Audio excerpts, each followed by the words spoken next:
Shalom, saudara dan saudari yang terkasih dalam Tuhan kita Yesus Kristus. Marilah kita luangkan waktu beberapa menit untuk berkencan dengan Tuhan saat ini, agar dari hari ke hari kita semakin dekat dengan Tuhan, sehingga hidup kita semakin diberkati dan menjadi berkat. Pembacaan dari surat Rasul Paulus kepada jemaat di Roma, bab 12 ayat 8. Jika karunia untuk menasihati, baiklah kita menasihati. Siapa yang membagi-bagikan sesuatu, hendaklah ia melakukannya dengan hati yang ikhlas. Siapa yang memberi pimpinan, hendaklah ia melakukannya dengan rajin. Siapa yang menunjukkan kemurahan, hendaklah ia melakukannya dengan sukacita. Demikianlah sabda Tuhan, syukur kepada Allah. Saudara dan saudari yang terkasih dalam Tuhan kita Yesus Kristus, Dodo dan Didi adalah dua orang sahabat dalam satu komunitas pelayanan. Setiap kali Dodo bertemu Didi, Didi selalu berkata, "Saya tidak memiliki karunia yang menonjol seperti kamu. Kamu bisa berkhotbah, bernyanyi, dan bermain musik. Sedangkan aku tidak ada yang dapat kuberikan dalam pelayanan." Kemudian Dodo berkata menenangkan, "Tuhan pasti telah memperlengkapi kamu dengan satu kelebihan yang mungkin belum kamu ketahui." Beberapa hari kemudian Dodo membaca berita di koran tentang seorang pemuda yang hampir bunuh diri, tapi selamat karena nasihat seorang sahabat.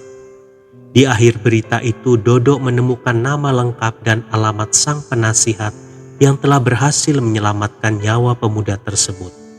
Ternyata penasihat itu adalah Didi yang ia kenal.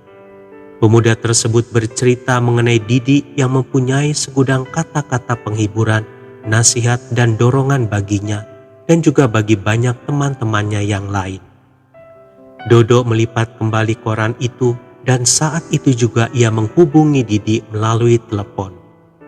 "Didi, saya sudah menemukan karuniamu." Kemudian Dodo berbicara kepadanya mengenai berita yang baru saja dibacanya. "Sungguh, saya tidak menyadari hal itu sebagai kelebihan yang dikaruniakan oleh Tuhan padaku," jawab Didi dengan penuh semangat. Saudara dan saudara yang terkasih dalam Tuhan kita Yesus Kristus, ada banyak orang yang tidak memiliki karunia besar di dalam gereja atau pelayanan. Tetapi banyak di antara mereka yang mampu memberikan kata-kata yang menghibur dan membangkitkan semangat kepada orang lain. Mereka adalah orang-orang yang enak diajak berbicara, selalu memberikan petunjuk, saran-saran, dan jalan keluar yang melebihi bantuan secara materi. Kepada mereka inilah orang-orang yang bermasalah datang dan menumpahkan permasalahan mereka. Sebab itu ada yang menjuluki mereka tong sampah yang digemari. Saudara dan saudari yang terkasih dalam Tuhan kita Yesus Kristus, jangan kecewa kalau kita tidak memiliki karunia besar dalam melayani. Mungkin saja kita adalah seorang penasihat yang sudah banyak menolong orang lain melalui nasihat dan penghiburan kita. Banyak orang yang sedang mencari orang-orang yang mau mendengarkan permasalahan mereka sekaligus memberi nasihat. Jika saat ini Tuhan sedang menempatkan kita di tengah-tengah orang yang sangat butuh penghiburan, semangat, dorongan, dan saran, berikanlah apa yang ada pada kita. Jangan menganggap orang-orang tersebut sebagai beban, tetapi yakinlah bahwa mereka adalah orang-orang yang disuruh Tuhan untuk datang kepada kita, karena Tuhan telah mempercayakan kita untuk melayani mereka. Jagalah kepercayaan Tuhan itu.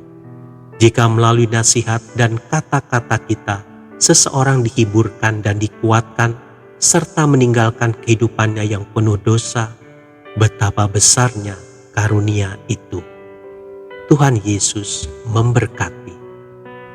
Marilah kita berdoa dalam nama Bapa dan Putra dan Roh Kudus. Amin. Tuhan Yesus, aku berterima kasih atas karunia yang Engkau berikan kepadaku untuk menasihati, menghibur, dan memberikan dorongan kepada sesamaku. Pakailah aku lebih lagi sehingga banyak orang dapat merasakan kelepasan, kesembuhan, kelegaan, dan sukacita. Amin. Dalam nama Bapa dan Putra dan Roh Kudus. Amin.